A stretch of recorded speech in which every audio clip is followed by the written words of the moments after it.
Hey travelers, question for you. How do you find your way around a new town? Internet? Maybe ask a local, whatever. Well, I combine the two.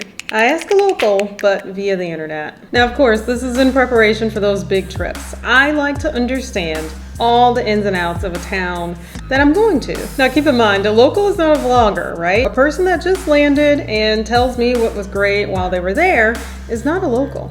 Someone that's experiencing everything every day, someone that has looked beyond Yelp, and they can also tell you if certain things are hyped up and you can skip them.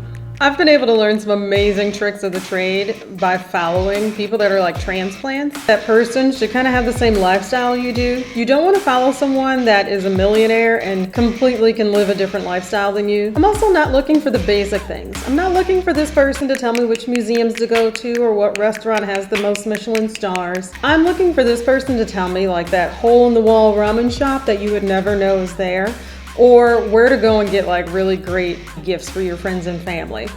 That's the kind of detail I'm looking for when I follow this person. For instance, this one guy, Jay Swanson, he is amazing and he's really funny too. He lives in Paris, he's an American, and I think he's been there for about 8 years now, and he gave me the most amazing tips on how to get in the Louvre. Like, Parisians do not go and stand in that long crazy line up by the pyramid. They sneak in from the back. It was amazing. I'll link it down below if you're going to Paris anytime soon. But on top of that, he's lived there for so long and he does these tours and all these kind of things. So on his weekends, he'll jump on the train or go and fly somewhere. He'll do an amazing long weekend somewhere that you've never heard of before.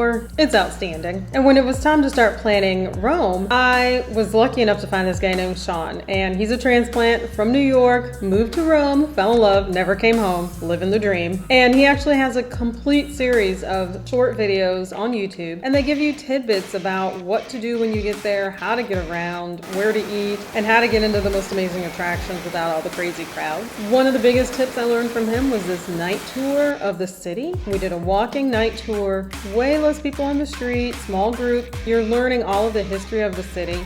And then we capped it off with stopping in the Colosseum. We actually walked through the Colosseum at night with only maybe 20 people. It was phenomenal. I highly recommend it. Oh, and you know what else? We also used some of his tips to get into the Vatican at a reasonable time. And I actually used his tips to go to Tenerello and get the most amazing pasta in Rome and without waiting in the crazy lines. The tip, go at lunch. Anyway, I used a lot of his tips. Now I have to say my absolute favorite is probably this girl I'm following now. Her name is Sundai and I'm obsessed. She's so super sweet and so fun to watch. But she actually lives in Japan. She's from California and she's been in Japan for about 5 years now, and we were supposed to be going to Japan in 2019 and then 2020, COVID happened. And now of course 2021 is just not possible. So I don't know how long I'm going to follow her because I just kind of got used to watching her day to day, and she still hits up new places every week that I'm not over yet. And so we'll see how long I follow Sundai, but it's been like 2 years now that I just click on her videos and enjoy her weekends with her girlfriends, karaoke here, Halloween parties there. But who knows? Maybe I'll follow her forever.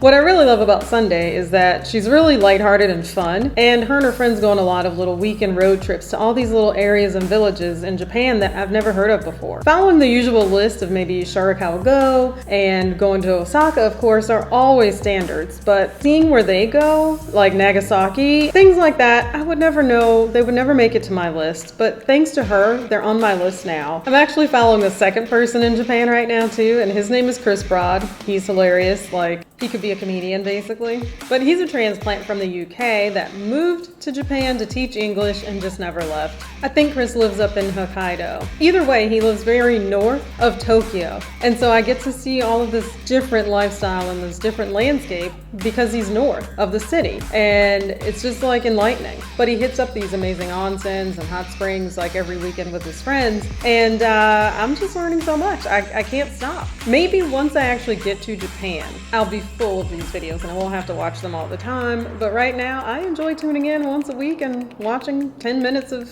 Japan. And I'm really, really going to enjoy my trip to Japan when I can go.